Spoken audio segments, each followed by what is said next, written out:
সাজাই, যে কাব্যে শুধু তোমারই গান। শুধু তোমার জন্যে একটা গান গাইতে চাই, তোমার জন্যে একটা গান।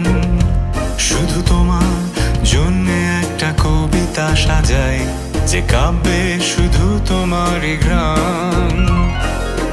কেন যেন কাব্য লিখতে পারি না, গাইতে পারি না সে গান।